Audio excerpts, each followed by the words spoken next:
ঢাকার যে সোহরাওয়ার্দী উদ্যানে যে সমাবেশ, সেই সমাবেশে যেতেছিলেন এবং একটি বাস কিন্তু এই হাসারা এলাকায়, ঢাকা মাওয়া এক্সপ্রেসওয়ের যে হাসারা এলাকায়, সেখানে কিন্তু এই অ্যাক্সিডেন্টের ঘটনা ঘটে। যেহেতু পার হওয়ার সাথে শুরু মানে রেলি মানে রেস খেলা শুরু, এর আমি বলছি আমি আস্তে চালা গতি কম, এ যেভাবে পাছা মারলে আমাদের তো 3টা লোক মারা গেছে রানিং অবস্থায়।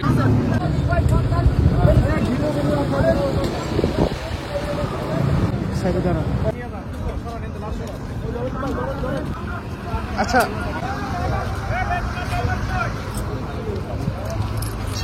দর্শক দেখছেন মাওয়া এক্সপ্রেসওয়েতে ভয়াবহ দুর্ঘটনা শিকার হয়েছেন ট্রাক এবং বাস। এই মুহূর্তে দেখতে পাচ্ছেন যে অসংখ্য যে ক্ষতর চিহ্ন সেগুলো কিন্তু দেখা যাচ্ছে। গাড়ির যে ছন্ন বিচ্ছন্ন যে গাড়ির যে চিহ্নগুলো সেগুলো কিন্তু পড়ে আছে রাস্তায়, এবং মানুষ বেশ কয়েকজন কিন্তু এই অ্যাক্সিডেন্টে কিন্তু নিহত হয়েছেন। এবং দেখতে পাচ্ছেন যে গাড়ির যে চিহ্ন, গাড়ির যে ভয়ঙ্কর যে অ্যাক্সিডেন্টের যে চিহ্ন, চিহ্ন যে গাড়ির যে বিভিন্ন জিনিসপত্রগুলো সেগুলো কিন্তু পড়ে আছে। এই মুহূর্তে সরাসরি দেখানোর চেষ্টা করছি মাওয়া যে এক্সপ্রেসওয়ে রয়েছে ঢাকা মাওয়া, সেই গাড়ির অ্যাক্সিডেন্টের যে দৃশ্য এই মুহূর্তে দেখতে পাচ্ছেন যে আইন শৃঙ্খলা বাহিনীর সদস্যরা কিন্তু রয়েছেন, তারা কিন্তু কাজ করছেন। ঢাকা মাওয়া এক্সপ্রেসওয়েতে যে ভয়াবহ যে দুর্ঘটনা ঘটেছে, একটি বাস এবং ট্রাকের সঙ্গে কিন্তু এই দুর্ঘটনাটি ঘটে, এবং দেখতে পাচ্ছেন যে বেশ কয়েকজন কিন্তু নিহত হয়েছেন। ফায়ার সার্ভিস কর্মকর্তারা কিন্তু ঘটনাস্থলে এসে পৌঁছেছে এবং তারা কিন্তু উদ্ধারের যে কার্যক্রম, তাদের যে জিনিসপত্র নিয়ে সেগুলো কিন্তু আনছেন। গাড়ির পিছনে মারে দিয়েছে ভাই, মানে ড্রাইভার রাস্তা ছিল, দর্শক দেখছেন যে একজন তিনি কিন্তু সুস্থ রয়েছেন, সেই বাসটিতে ছিলেন এবং তার গায়ে কিন্তু বিভিন্ন যে অ্যাক্সিডেন্টের যে বিভিন্ন ক্ষতের চিহ্ন সেগুলো কিন্তু রয়েছে, এবং আরো বেশ কয়েকজন কিন্তু দর্শক তাদেরকে কিন্তু হসপিটালে নেওয়া হয়েছে। এবং এই মুহূর্তে দেখতে পাচ্ছেন যে তিনি কিন্তু সেই বাসটিতে ছিলেন, তার বেশ কয়েকজন সহকর্মী তারা কিন্তু মৃত্যু হয়েছেন, মারা গিয়েছেন। এই মুহূর্তে আমরা দেখতে পাচ্ছি যে বাসটি সম্ভবত ঢাকার উদ্দেশ্যে যেতেছিলেন, এবং সেটি কিন্তু এই মুহূর্তে দেখতে পাচ্ছেন যে অ্যাক্সিডেন্টের কারণে কিন্তু ক্ষতবিক্ষত হয়েছে। আর দর্শক দেখছেন যে ঢাকা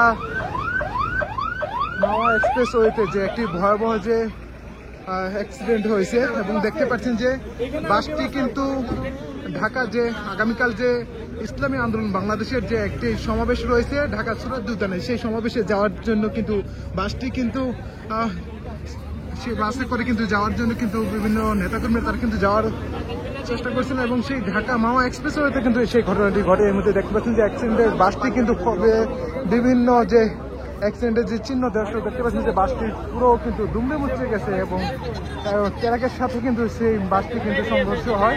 এবং দেখতে পাচ্ছেন যে সেই বাসে কিন্তু বিভিন্ন যাত্রী কিন্তু দেখতে পাচ্ছেন যে চরমনাইয়ের যে বিভিন্ন নেতাকর্মীরা তারা কিন্তু ঢাকার উদ্দেশ্যে যেতেছিলেন, এবং কালকে যে তাদের যে সমাবেশ, সেই সমাবেশে যাওয়ার জন্যই কিন্তু তারা কিন্তু এই বাসটি করে ঢাকার উদ্দেশ্যে যেতেছিলেন, এবং সেই মুহূর্তে কিন্তু ঢাকা মাওয়া এক্সপ্রেসওয়েতে এই অ্যাক্সিডেন্টের শিকার হন। এই মুহূর্তে দেখতে পাচ্ছেন যে বেশ কয়েকজন কিন্তু তারা কিন্তু নিহত হয়েছেন, এবং এখনো পর্যন্ত নিহতের যে ঘটনা সেটি কিন্তু আনুমানিক বলা যাচ্ছে না। এবং এই মুহূর্তে দেখতে পাচ্ছেন যে উদ্ধার কাজে কিন্তু ফায়ার সার্ভিস কর্মকর্তারা কিন্তু রয়েছেন, এবং দেখতে পাচ্ছেন যে গাড়ির ভিতরে কিন্তু বিভিন্ন যে জিনিসপত্র সেগুলো, এবং যারা গাড়ির ভিতরে রয়েছেন তাদেরকে কিন্তু উদ্ধারের যে কার্যক্রম সেটি কিন্তু চালাচ্ছে ফায়ার সার্ভিস কর্মকর্তারা। দর্শক এই মুহূর্তে সরাসরি দেখানোর চেষ্টা করছি আপনাদেরকে সেই দৃশ্য, এবং সাথে কিন্তু পুলিশ সদস্যরা রয়েছেন, এবং মিলে কিন্তু এই যে উদ্ধার যে কার্যক্রম সেটি কিন্তু চালাচ্ছে ফায়ার সার্ভিস কর্মকর্তারা। ঢাকার যে সোহরাওয়ার্দী উদ্যানে যে সমাবেশ, সেই সমাবেশে যেতেছিলেন এবং একটি বাস কিন্তু এই হাসারা এলাকায়, ঢাকা মাওয়া এক্সপ্রেসওয়ের যে হাসারা এলাকায়, সেখানে কিন্তু এই অ্যাক্সিডেন্টের ঘটনা ঘটে। একটু বলেন কি হয়েছে?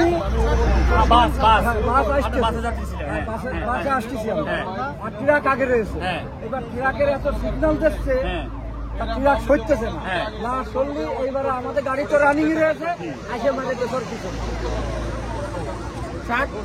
এটার পিছনে মেরে দিল।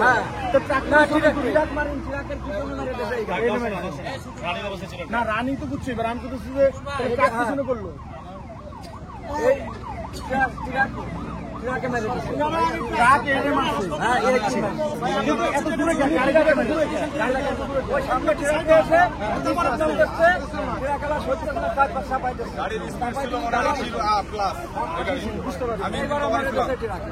এই গাড়ি এবার আপনার বলেন কি ঘটনা হয়েছে? আপনি যখন কথা ছিলেন দুইটা গাড়ি দুইটা পরিবহনের আগে যেহেতু পার হওয়ার সাথে শুরু মানে রেলি মানে রেস খেলা শুরু এর আমি বলছি আমি আস্তে চালা গতি কমা ড্রাইভারের নাম কি? ড্রাইভারের নাম জানি না আমি তো ঠিক আছে গতি কমা ও ঘুমায় নাই ও খেলতেছে এই বইটা আচ্ছা, ঠিক আছে, বলেন। এই পিকআপে যখন দুই গাড়ি সিগন্যাল দিয়ে ঢুকে গেছে এই পাশটা একটা ট্র্যাক রয়েছে এখন এ কভার করবে কোনে ও, আগে থেকে গাড়ি বেরিয়ে গেছে। বেরিয়ে গেছে এ কভার করবে কোনে ও, ওই জন্যই মেরে তিনটা বাস একসঙ্গে ছিল? তিনটা বাস একসঙ্গে এ কভার করবে না পিকআপওয়ালা যত চাপে রয়েছে এ যেভাবে পাশা মারলে আমাদের তো তিনটা লোক মারা গেছে রানিং অবস্থায় রানিং অবস্থা এখন ব্রেকে পাওয়া যায় আমি বাইরের পর বলেছি ভাই আসতে পদ্মা সেতু নামতেছে ঢালে তখন ই নাই রেস ধরে রেস তো স্লো করা লাগে